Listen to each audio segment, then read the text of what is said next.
स्वागत है आपका स्कूल राज थ्योरी में। आज हम आरंभ करने जा रहे हैं कक्षा 5 की पर्यावरण का दूसरा अध्याय, परिवारों का आना जाना।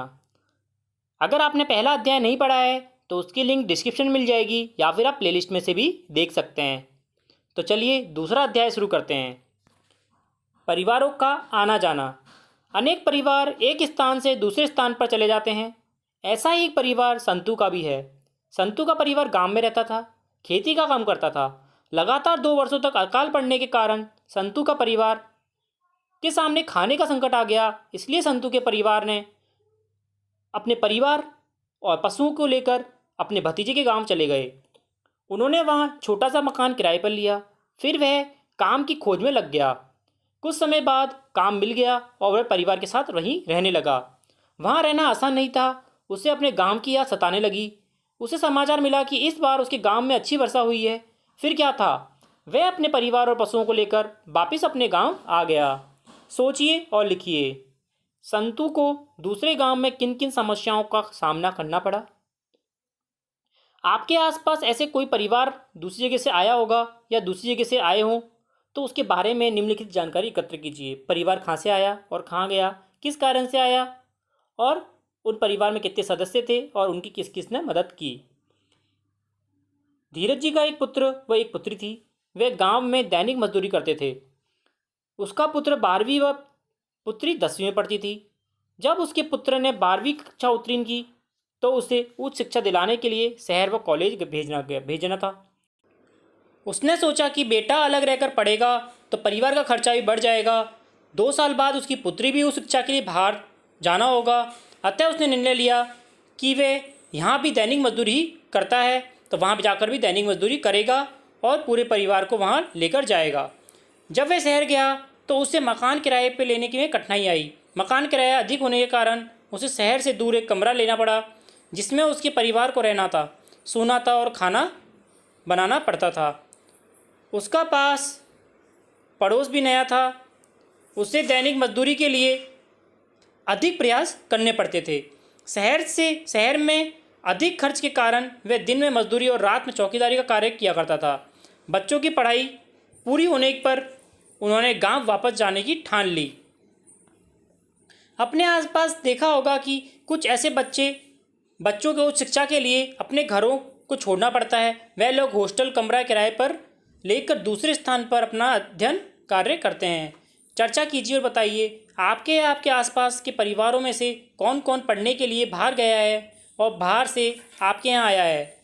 यदि आपको बाहर पढ़ने जाना पड़े तो आप क्या क्या सामान लेकर जाएंगे। आपके विद्यालय में कोई साथी हॉस्टल में रहकर पढ़ाई कर रहे हैं तो उनके बारे में भी जानकारी प्राप्त कीजिए, जैसे जैसे उन्हें क्या क्या काम स्वयं करने पड़ते हैं। लोग किन किन कारणों से एक स्थान से दूसरे स्थान पर जाते हैं, उनके बच्चों की पढ़ाई कैसे होती होगी। जब लोगों को नई जगह पर बसना होता है तो क्या क्या व्यवस्थाएं जुटानी पड़ती हैं। गोविंद राम का परिवार जानियाना गांव में रहता था। गांव में उसकी छोटी किराना की दुकान थी। दुकान के व्यापार से इतनी ही कमाई हो पाती थी कि परिवार का खर्चा चला सके। उनके पुत्र बड़े होने लगे। एक दिन उसका ममेरा भाई गांव आया और उनके दोनों पुत्रों शहर में अपनी दुकान पर कार्य करने हेतु ले गए। समय अनुसार गोविंद राम ने पुत्र चंद्रराम ने अपना व्यवसाय शुरू करना चाहा। तब उन्हें पैसे की कमी, व्यवसाय के लिए जगह का नहीं जैसी कठिनाइयों का सामना करना पड़ा। फिर भी उन्होंने हिम्मत नहीं हारी।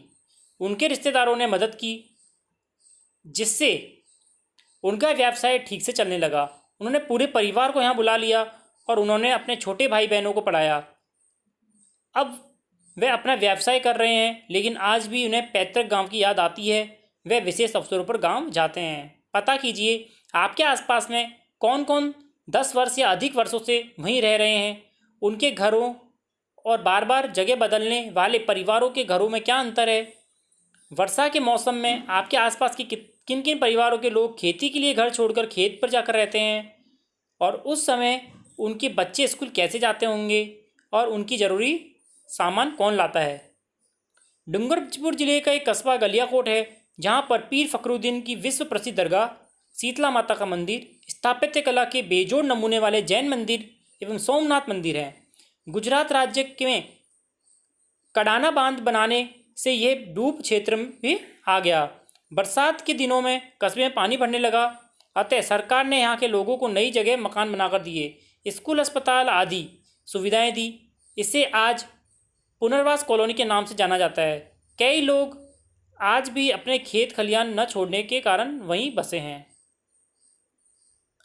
सोचिए और लिखिए, बांध बनने के कारण किन किन लोगों को घर छोड़ना पड़ा होगा, बांध क्यों बनाए जाते हैं। यदि आपको एक नई जगह बसने की जिम्मेदारी दी जाए तो आप लोगों को क्या क्या सुविधाएं देने की कोशिश करेंगे।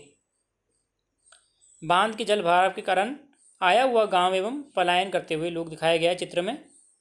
पहले लोगों की आवश्यकता रोटी कपड़ा मकान थी, लेकिन अब लोगों की आवश्यकता रोटी कपड़ा मकान, शिक्षा, रोजगार और सुख सुविधा हो गई है।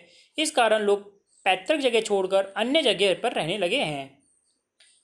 पता कीजिए कि अपने गांव शहर के कुछ लोग ऐसे भी होंगे जो तंबू या तिरपाल बनाकर घर या गाड़ियों में अपना घर बनाकर रहते हैं। ऐसे कितने लोग हैं और ये क्या काम करते हैं, इनके बच्चे कहाँ पढ़ते हैं और इन लोगों के विस्थापन के क्या क्या कारण हैं। हमने सीखा कि अलग अलग कारणों से कुछ परिवार एक स्थान से दूसरे स्थान पर जाते हैं और नई जगहों पर बसने के लिए हमें नई व्यवस्थाएं जुटानी होती है। जाना समझा, अब बताइए लोगों के घर छोड़ने के क्या क्या कारण पाठ में बताए गए हैं। पहला कारण था शिक्षा के लिए, व्यवसाय के लिए और रोजगार के लिए अपने घर छोड़ते हैं। पाठ में बताए गए कारणों के अलावा किन किन कारणों से लोग अन्य स्थानों पर बसने के लिए चले जाते हैं। कोई आपदा आती है जब, कोई बीमारी आती है जब, व्यवसाय के लिए, शिक्षा के लिए तो जाते ही हैं। ठीक है, दूसरी जगह बसने में लोगों की कौन कौन सी परेशानियां का सामना करना पड़ता है। उनमें मकान ढूंढने में परेशानी होती है, बच्चों के एडमिशन में के लिए परेशानी होती है, रोजगार ढूंढने के लिए परेशानी होती है और नए वातावरण